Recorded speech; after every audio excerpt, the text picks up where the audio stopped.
ये जो मोहनपुरा परियोजना है इसमें काफ़ी सारी किसानों की ये शिकायत रहती है कि भाई जिस प्रेशर से पानी पहुंचना चाहिए उस प्रेशर से पानी पहुंच नहीं रहा है, तो उसका टेक्निकल कारण क्या हो सकता है और उससे कैसे निपटा जा सकता है आने वाले भविष्य में। क्या किसान बिल्कुल निश्चिंत रहे कि मोहनपुरा डैम का परियोजना का जो पानी है वो हमारे खेत तक भी आएगा। अच्छा, अभी सर कितनी ऐसी पंचायतें बची होगी जहाँ पर परियोजना का पानी नहीं पहुँचा होगा, और कहाँ पर टेक्निकली मान लीजिए या फिर अभी काम चल रहा हो वो मान लीजिए। तो ऐसी राजगढ़ ज़िले में कितनी पंचायतें वंचित है इस परियोजना के पानी से? बहुत पर्सनल सवाल है जी। कि जब आप पोस्टिंग पर आए थे तो राजगढ़ की तस्वीर कुछ अलग होगी। जैसा कि हम ऑफ कैमरा बात कर रहे थे कि धूल उड़ती थी और इस तरीके की तस्वीर थी।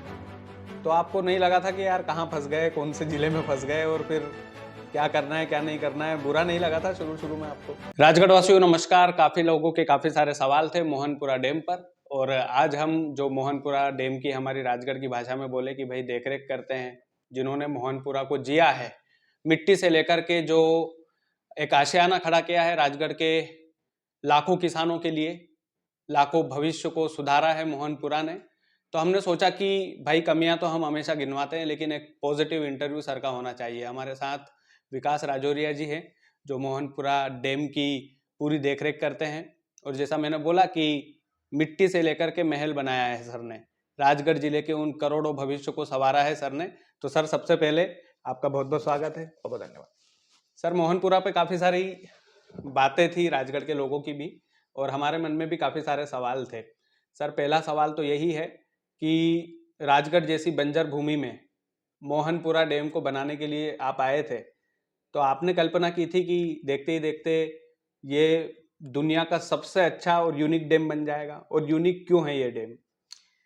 देखिए मैं आपको बताना चाहूँगा कि मोहनपुरा सिंचाई परियोजना है, जिसमें डैम और प्रेशराइज़ पाइप प्रणाली आता है। डैम उसका एक भाग होता है और वितरिका प्रणाली उसका, जिसपे हम प भाग वो अलग चीज़ होती है। डैम में बहुत ज़्यादा यूनिकनेस नहीं है।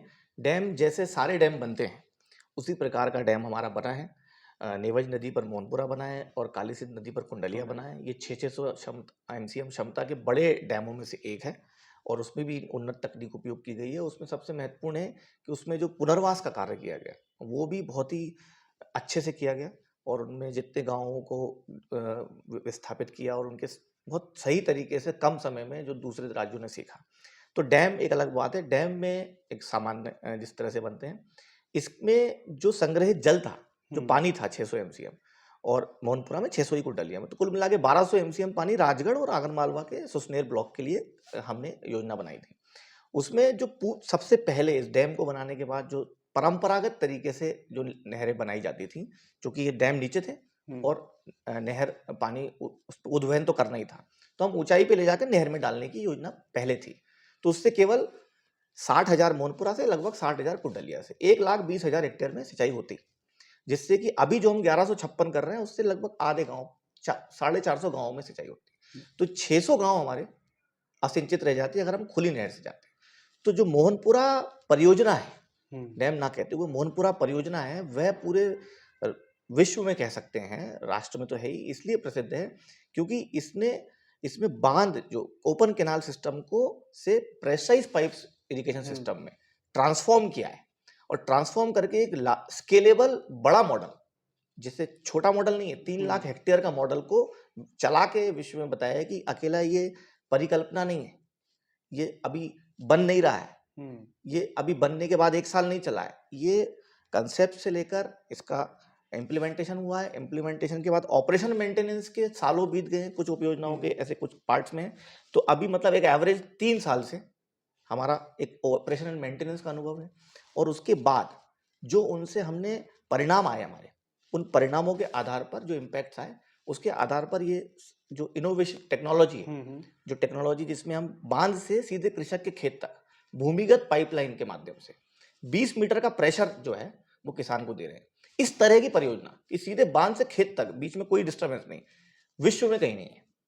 और ये कोई छोटे स्केल की नहीं है। यदि किसी ने कहीं, हमने जहां तक लिखा है, आज तक किसी ने क्लेम नहीं किया, पर इस स्केल पर 3 लाख हेक्टेयर के क्षेत्र में एक एकत्र भूभाग में जो मोहनपुरा कुंडलिया का मिलके बन जाता है, बिल्कुल। और जिसमें 1136 गांवों में हम सिंचाई दे रहे हैं, ऐसी इतने स्केल पर कहीं पर भी विश्व में काम नहीं हुआ है जिसमें कम जल पे अधिक क्षेत्र में सिंचाई करने की एक उन्नत तकनीक अपनाई गई। सर, ये जो मोहनपुरा परियोजना है, इसमें काफ़ी सारी किसानों की ये शिकायत रहती है कि भाई जिस प्रेशर से पानी पहुंचना चाहिए है, उस प्रेशर से पानी पहुंच नहीं रहा है। तो उसका टेक्निकल कारण क्या हो सकता है और उससे कैसे निपटा जा सकता है आने वाले भविष्य में? क्या किसान बिल्कुल निश्चिंत रहे कि मोहनपुरा डैम का परियोजना का जो पानी है वो हमारे खेत तक भी आएगा? देखिए, हर खेत में पानी की पुष्टि ये हमारा दायित्व है बिल्कुल। और इसको हम बिल्कुल निष्पक्षता से और ईमानदारी से कर रहे हैं। आपका जो प्रश्न है कि पानी प्रेशर से ना पहुंचना, तो मैं बिल्कुल। आपको थोड़ी तकनीक समझाता हूँ कि ये जो बांध से खेत तक हमने एक लाइन में कह दिया, पर बांध से पानी पहले 30 हेक्टेयर के चक पे जाता है। 30 या 20, 30 हेक्टेयर माने आप। 30 हेक्टेयर पे जक पे पूरा पानी जाता है बांध से, और उसके बाद वह रोटेशन की प्रणाली से लेना है। 30 हेक्टेयर के चक के बाद 5-5 के छोटे चक, और उनमें 1.5 हेक्टेयर पे आउटलेट जाते हैं। बिल्कुल। किसान यदि 30 किसान इकट्ठा खोल लेंगे तो प्रेशर नहीं आएगा। हमारी जो तकनीक है वो ये कहती है कि आपको 2 या 3 लोगों को एक बार में खोलना है। यदि 6-7 भी खोलेंगे तो भी चलता है, क्योंकि वो रोटेशन बेसिस पे सिस्टम है। बिल्कुल। पर अब आप जैसे कि उसको मैं किसानों को ऐसे समझाता हूँ, पहले साल में दिक्कत आती है। जहाँ जहाँ एरिया आप जो बता रहे हैं, जहाँ जहाँ पहले साल है, ऐसे एरिया हैं जो 5-6 साल हो गए हैं, वो सेटल्ड है। 3 साल वाले पूरे फुली सेटल्ड, ये सेटल्ड है। पहले साल में लोगों को लगता है कि मैं पहले खोल लूँ, तो आगे पीछे होता है। पानी सबको लगा है। हमने 10 मीटर बाई 10 मीटर के टाइल पे हर साल जनवरी में हम अध्ययन करते हैं सैटेलाइट इमेज से। 10 मीटर मतलब खेत का, मतलब 30 फुट बाई 30 मीटर के टाइल पे पूरे एरिया को। तो ऐसा कोई खेत नहीं बोल सकता कि नहीं लगा है। परंतु जो प्रेशर वाली बात जो आती है वो इसलिए आती है कि डिस्ट्रीब्यूशन जो पानी का है वह 30 हेक्टेयर के बाद होता है और रोटेशन से लेना है। रोटेशन से की समझ किसान में 2-3 साल में आती है। हाँ, कि मतलब किसान को आप ट्रेन नहीं कर सकते, वो अपने आप समझ जाता है कि एक डब्बे में से उतना ही पानी आया और इसे ऐसे लेना पड़ेगा। अब अगर अपन झगड़ लें तो झगड़ते रह जाएंगे। अगर अपन मिलके बांट के कर ले, इसको हम ऐसे समझाते हैं जैसे कि कुआं है आपका, और बिल्कुल। कुएं में मालूम है कि एक ही 2 ही मोटर चलेगी और 5 भाई हैं, तो या तो 5 मोटर डाल लें तो सबके कम कम आएगा और जल्दी टूट जाएगा, किसी काम का नहीं बचेगा। बिल्कुल। या 2 मोटर पर्ची डाल लें कि भाई तू डाल ले, मैं कुछ काम दूसरा कर आता हूँ, फिर तुम कर ले। तो ऐसे बारी बारी से सिंचाई करने की योजना। अच्छा, अब ये आपने प्रश्न पूछा ही है, तो ये कहेंगे भाई ऐसी योजना क्यों बनाई है आपने बारी बारी से करने की? तो आपको बताता हूँ, क्योंकि हमने चालू किया प्रेशराइज इरिगेशन और नहर से। तो खुली नहर दिख रही है कि खुली नहर खोद दी, बिल्कुल। और पाइप इरिगेशन दिख रहा है। तो पहला प्रश्न क्या आता था इसको रोकने में, पाइप में कितना पैसा लगेगा, तो स्वीकृति नहीं होगी। सरकार तो पहले इकोनॉमी देखती है। तो खुली नहर की योजनाएं भी 2 लाख रुपए हेक्टेयर की होती हैं, और पाइप की जो योजना है जब शुरू में बनवाए गए एस्टिमेट 6 से 7 लाख रुपए हेक्टेयर की बन रही थी, कभी स्वीकृत नहीं होती। ठीक है ना? तो 6 से 7 लाख रुपए हेक्टेयर की दूसरे प्रदेशों में बनी भी हैं, और मैं भी मोरक्को गया था भारत सरकार के उसमें, वहां पर मैं देख के आया। वहां पे पूरी तरह से इतने नहीं है, मतलब नहर से उठा रहे हैं वो, पर वो 6 लाख रुपए हेक्टेयर की योजना है। तो वो डिमांड बेस्ड योजना है, मतलब वहां पर आप हर खेत में पूरा पानी चला लो, तो उसके लिए आपको पाइप का डायमीटर 3 गुना करना पड़ेगा, डैम भी 3 गुना बड़ा बनाना पड़ेगा, मतलब उससे 3 गुना पानी की क्षमता आपको करना पड़ेगी। तो आपकी योजना की लागत 3 गुना हो जाएगी। तो उतनी लग्जरी मध्य प्रदेश सरकार के पास नहीं थी। हम अभी डेवलपिंग स्टेट है। तो हमारी टेक्नोलॉजी जो है, जिसपे हम आज गर्व कर सकते हैं, हमने ऐसी रोटेशनल पॉलिसी बनाई कि 30 हेक्टेयर तक हम पूरा पानी लेके गए और 30 हेक्टेयर के बाद रोटेशन किया है। और यही एप्रीहेंशन था आपका, नहीं, उस समय जब हम बना रहे थे तब टेक्निकल फ्रेटर्निटी का भी था कि ये इतने कम रोटेशन पे पानी कैसे चलेगा, इसलिए हमने साइंटिफिक वैलिडेशन किया। तो वो सब चीजें प्रॉपर 0.35 जो आता है हमारा पकने का जो इंडेक्स, उसके ऊपर आया है। मतलब धीरे धीरे इसको लेकर मतलब किसानों में ही जागरूकता आएगी कि भैया ठीक है, पर ये बंद करेगा, वो बंद करेगा, उसके बाद हमारे उसमें वो अपने आप कर लेते हैं। जैसे कि अब एक कुएं में मालूम है कि इतनी कुआं टूट जाता है, तो वो लोग अपने आप डालते हैं ना, पर सब लोग लगा लेते हैं। तो वो उसी तरह से हम समझाते हैं उनको, और किसान सब समझदार है। 2-3 साल बाद के बाद वाला आप सिस्टम देखिए, वो बॉक्स सेटल्ड है। पहले साल तो कई जगह देखिए, कई जगह समस्या दूसरी है, जैसे कि सामाजिक समस्या। आपको चाहे रोटेशन आ रहा हो, पर आपको इसको पानी लेने नहीं देना है। होती है, मतलब हम 40-50 लोगों की टीम में 6 लाख लोगों की पुलिसिंग नहीं कर सकते ना, तो आपको पानी लेने नहीं देना है उनको। भाई भाई का विवाद है, मतलब जो निजी विवाद होते हैं वो भी कई बार इस पे आ जाते हैं। बिल्कुल। तो हमें समझाते हैं कि भाई निजी विवाद में हम नहीं आ पाएंगे, आप हमारे तकनीक से बताओ कि पानी नहीं आ रहा है, पाइप में कोई दिक्कत है, प्रेशर में कोई दिक्कत है तो वो हम रिजॉल्व करते हैं। हमारा हर डब्बे पे नंबर लिखा है अधिकतर अधिकतर हम्म, प्रोजेक्ट्स में, और एक एफआरओ है 2000 हेक्टेयर पे, उनको फ़ोन करते हैं, वो वहाँ पहुँचते हैं और वो फिर ऊपर वाले रूम को बताते हैं, उस लेवल की समस्या होती है, वहाँ रिजॉल्व होती है। तो ग्रीवेंस रिड्रेसल जो है हमारा, 6 लाख लोगों तक हम पहुँचे हैं। बिल्कुल। उनके एक-एक चीज़ को हम समझते हैं और हर फ़ोन्स कॉल को लेते हैं, उसके लिए कॉल सेंटर्स भी हैं। अच्छा, हाँ, अभी सर कितनी ऐसी पंचायतें बची होगी जहाँ पर परियोजना का पानी नहीं पहुँचा होगा, और कहाँ पर टेक्निकली मान लीजिए या फिर अभी काम चल रहा हो वो मान लीजिए, तो ऐसी राजगढ़ जिले में कितनी पंचायतें वंचित है इस परियोजना के पानी से? देखिए टोटल जिले की बात करें या हाँ, परियोजना, जिले में मैं आपको परियोजना में बताऊँ कि 1136 गाँव जो हैं, बिल्कुल। हर गाँव में पानी पहुँचा है। यू नेम इट, मैं चलूँगा आपके साथ उस गाँव में। तो ऐसा कोई परियोजना का देखो जिले से नहीं होता, हुँ, परियोजना का एक कमांड एरिया होता है, जैसे मैप लगा है ये। बिल्कुल। तो कमांड एरिया में जो हमारे हैं, उनमें पहुंचा है। उसमें राजगढ़ के पूरे गांव हैं, खिलचीपुर जीरापुर ब्लॉक पूरे 100% इरिगेटेड हैं। राजगढ़ ब्यावरा का कुछ क्षेत्र है, ब्यावरा का क्षेत्र उस उठा लिया और पार्वती में आगे छूट गया, हुँ, है ना। नरसिंहगढ़ पूरा पार्वती योजना से योजना छूटा से हुआ जुड़ा है। है ना।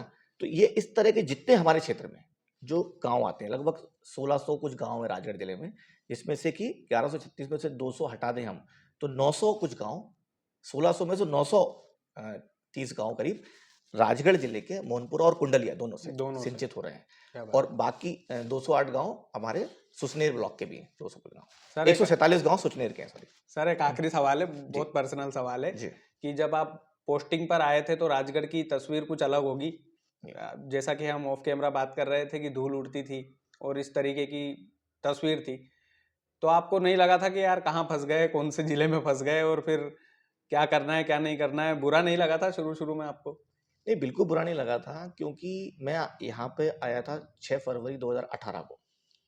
तब हमने एक पीएमओ का गठन किया था और इसको जो पूरा डैम बनने के पश्चात आए थे हम, डैम की अलग टीम थी और इस पूरा गठन किया था, और ये सबसे बड़ा टारगेटेड काम था। 70% काम यही होता है, परियोजना की लागतवार भी और कामवार भी, और ये नया टेक्नोलॉजी थी। तो हमको 2014-15 में 10 इंजीनियरों को शासन ने ट्रेनिंग दी नेदरलैंड में, और 15 से 17 के बीच भी हम भोपाल में बैठ के इसकी डिजाइन ही कर रहे थे। अच्छा। तो हम इससे जुड़े हुए थे, और इसमें जो टेक्निकल, जो हम ऑफ द कैमरा बात कर रहे हैं, जो टेक्निकल दिक्कतें आ रही थी इसके डिजाइन में, कि भाई इस तरह से क्यों आप इसको बना रहे हैं, ओपन कैनाल क्यों नहीं बना रहे हैं, इसको चल नहीं पाएगा, बहुत सारे क्वेश्चन थे जो आना चाहिए जब कोई नई बिल्कुल। चीज का है, उनका हम जवाब दे रहे थे। हमें इसको विश्वास था कि ये चलेगा, ये तकनीक काम करेगी और इसमें उतने ही पानी से ज्यादा लोगों को पानी पहुंचेगा, ये विश्वास था हमको। उस विश्वास के साथ लेके आए थे।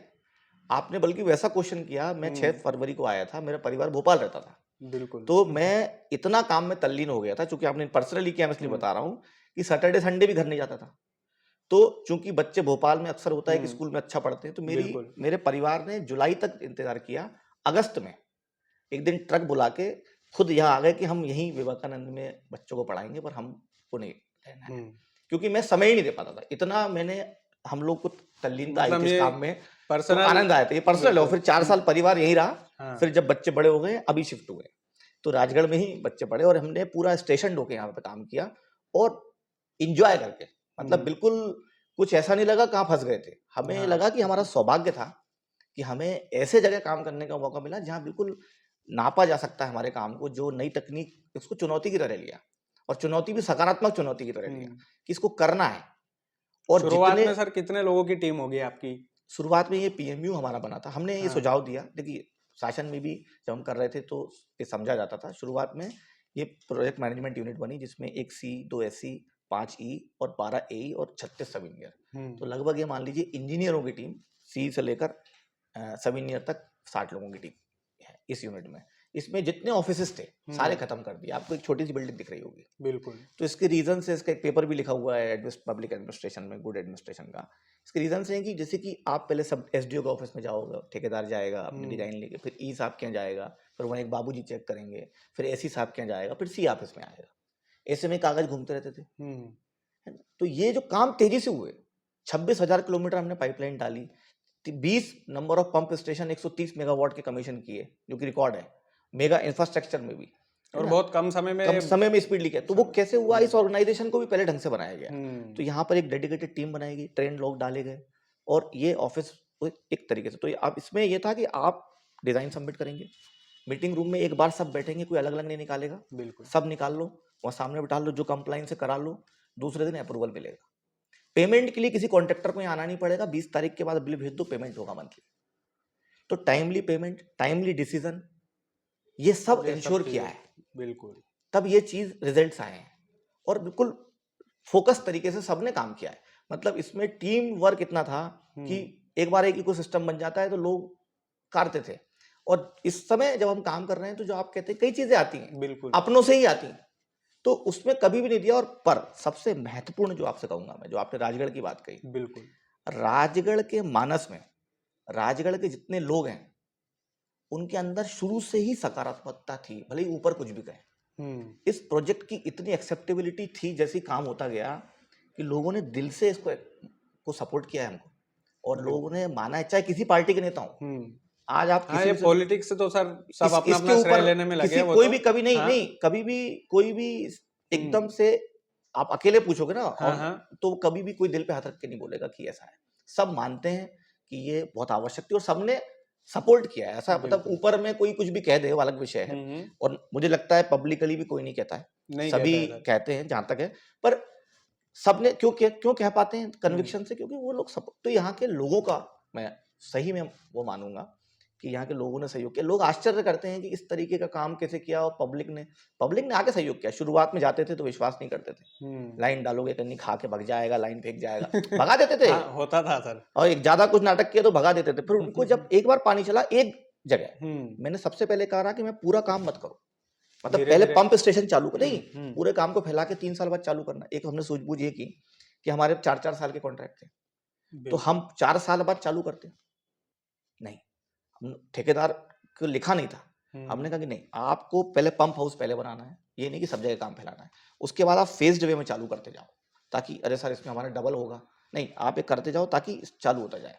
तो 4 साल में आखिरी साल तो तीसरा 10% रह जाता था, मैं पहले 30% एरिया चालू करा देता था। क्या बात। तो ऐसे करके हमने सबसे पहले 2000 चालू किया, जो कि लिखा नहीं था ये कॉन्ट्रैक्ट, उनको इकट्ठे 25,000 करना था। फिर 8000 कराया, तो 2 और 8000 में ही माहौल बना कालीपीट में कि चलती है। एक गांव में जाओ तो दूसरे गांव में रिश्तेदारी बता देते हैं कि भैया इसमें पानी आता है, फसल पक गई है इससे। ऐसे इतने सीमांत किसान हैं। मैं 100 गांव जा रहा हूं अभी, 100 गांव का मैंने प्रण लिया है कि 100 गांव खुद जाके देखूंगा, हर दिन एक गांव जाता हूं। तो मतलब एक दिन में 2-3 कर लेते हैं, पर एक दिन ही पोस्ट करते हैं लोग। तो 100 गांव में ऐसे इतने सीमांत किसान हैं जिनके पास कुछ भी सोर्स नहीं है। 6 लाख में से कम 1.5 लाख लोग ऐसे होंगे, 2 लाख लोग ऐसे होंगे जो हमारे दूर दूर तक कुआ या ट्यूबवेल कुछ भी नहीं है। कुछ भी नहीं। और पहले सर बाकी शादियां भी नहीं होती थी पानी की वजह से। मैं काफी ग्राउंड लेवल पर जाता हूँ कि साफ पानी नहीं वो आता तो था फिर यहाँ अभी पे। इम्पैक्ट पे आप बात करेंगे बिल्कुल। तो आपके 15 मिनट कम पड़ेंगे। मतलब इम्पैक्ट पे बिल्कुल, 1 बहुत घंटे सारी हम बात चीजें। कर सकते हैं। 100% सर। खाद्यान्न या 3 लाख मीट्रिक टन था, अब 20-21 लाख मीट्रिक टन हो गया इसी एरिया का। बाकी और इस बार तो पता नहीं क्या होने वाला है। बिल्कुल। आपका जो पलायन था यहाँ के, मतलब 70 से 80% पलायन चेक हो गया। सारे लोग बाहर जाते थे। पलायन का दंश ऐसा था, लोगों के घर तंवरवाड़ में, लोगों के घर में गेट नहीं होता है, क्योंकि क्या रखेंगे, 4 महीने रहते थे, कटिया लगा के चले जाते थे एक पेटी में। आज 7 साल से वहां पानी चल रहा है। सबसे पहले उसी को चालू किया है, तंवरवाड़ को, उधर वाला, उधर के बुमरिया पपड़ेल वाला इस बार चालू किया है। उधर का जो पूरा एरिया है कालीपीठ वाला, वो पहले सबसे पहले चालू किया। वहां पे आपको सीधा सीधा चेंज मिलेगा। अब दूसरी योजनाएं भी सरकार की काम कर रही है, ऐसा नहीं है कि आपको आवास मिल रहे हैं, सारी चीजें हो रही हैं। तो पैरेलल डेवलपमेंट होता है, बट पानी सब कुछ बदल देता है। बिल्कुल सर।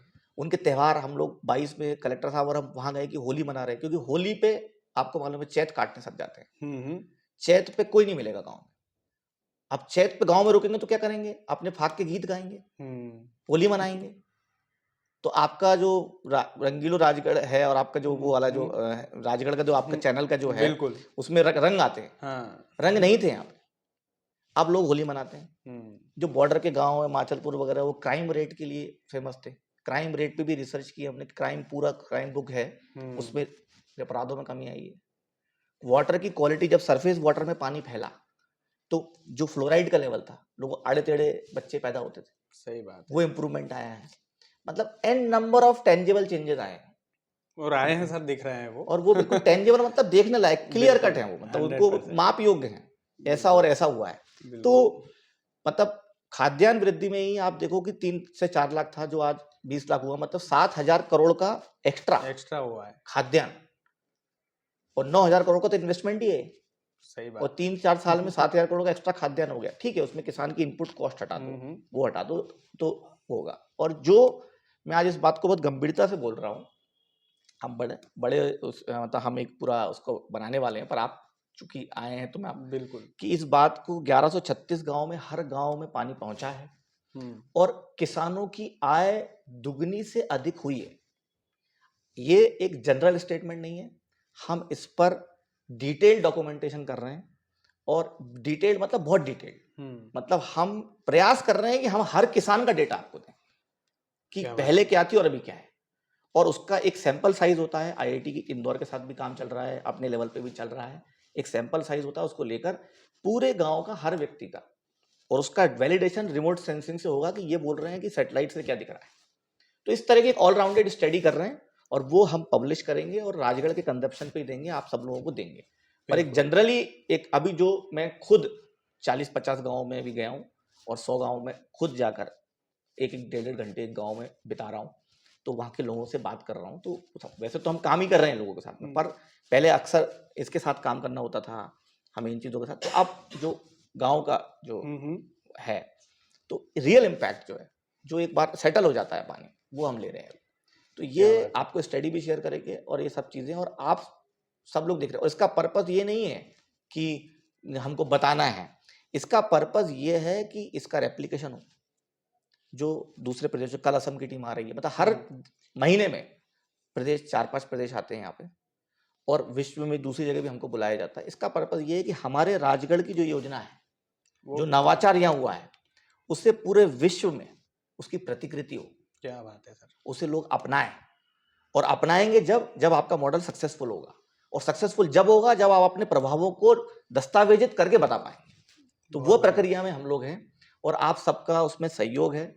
यहाँ की मीडिया को भी मैं साधुवाद करना चाहूँगा, इसलिए नहीं कि वो सकारात्मक इंटरव्यू लेते हैं या ऐसे क्वेश्चन नहीं पूछते हैं, हर तरह की चीज़ें भी होती हैं, परंतु सब में एक जनरल जो व्यवस्था है, वो सच को सच बोलने की, मतलब एक सही काम को सही बोलने का क्षमता रखते हैं, बोलते हैं, क्योंकि आप सही रहोगे तो सब सही रहते हैं। तो हमारे यहाँ मैंने देखा नहीं यहाँ पे कोई आदमी ऐसा, कोई भी, कि जो इस तरह का, मतलब अपने दूसरे जिलों में कई लोग भी जाके बताते हैं, हम आपके यहाँ के पत्रकारों से, लोगों से, नेताओं से बात करते हैं, तो एक अच्छी बात, एक अच्छा लेवल बात आता है। तो जो आप कह रहे हैं, तो ये एक जनता का क्वालिटीज वैल्यू सिस्टम भी होता है। कई बार आप कुछ भी करते रहे तो लोग भी उस तरह से करते, तो ये यहाँ के लोगों का, यहाँ के जो सिविल सोसाइटी है, उनका भी बहुत बड़ा रोल है। क्या बात है सर। इसलिए पूरा ये ऑलराउंडेड डेवलपमेंट है, सबके साथ मिलके काम हुआ है। विकास सर, बहुत बहुत धन्यवाद आपका। आज हम सर की सुनने आए थे, वैसा मेरा लहजा सर थोड़ा सा कड़वे सवाल पूछने का रहता है, लेकिन आप ये है वो भी कि नहीं, वो भी पूछूंगा सर वक्त आने पर, जब भी वक्त आएगा मैं आपसे जरूर पूछूंगा, क्योंकि अभी मुझे भी स्टडी की जरूरत है, बहुत सारी चीजें हैं। लेकिन एक चाहता था कि जो इन्फॉर्मेशन राजगढ़ के लोगों को कहीं भी नहीं मिले, वो वही व्यक्ति दे सकते हैं जिन्होंने मोहनपुरा को जिया है। और विकास सर ने एक कंकड़ से लेकर तो मोहनपुरा की पूरी परियोजना को जिया है, और इन्होंने अपनी फैमिली को राजगढ़ में शिफ्ट कर लिया था। आप बताइए कि कोई अच्छा सरकारी अधिकारी जिसकी अच्छी खासी तनख्वाह हो, जिसके पास कोई कमी ना हो, वो व्यक्ति अपनी फैमिली को राजगढ़ में क्यों पढ़ाएगा? राजगढ़ के लोग दूसरी जगह भेजते हैं पढ़ने के लिए अपने बच्चों को। लेकिन सर, विकास सर, वाकई में बहुत अच्छा लगा आपसे मिलके, और इस पॉजिटिविटी को राजगढ़ के लोगों तक जरूर पहुंचाइएगा। इन अधिकारियों के एक तरीके से कुर्बानी को, ये जो समय की कुर्बानी इन्होंने दी है, ये जो अपने परिवार को टाइम नहीं दे पाए, इन तमाम सारी चीजों को राजगढ़ के लोगों को जरूर देखना चाहिए। बाकी आप लोग वीडियो को ज्यादा से ज्यादा शेयर कीजिएगा। चैनल यदि आपने सब्सक्राइब नहीं किया है तो प्लीज कर लीजिएगा। बहुत बहुत धन्यवाद। Thank you.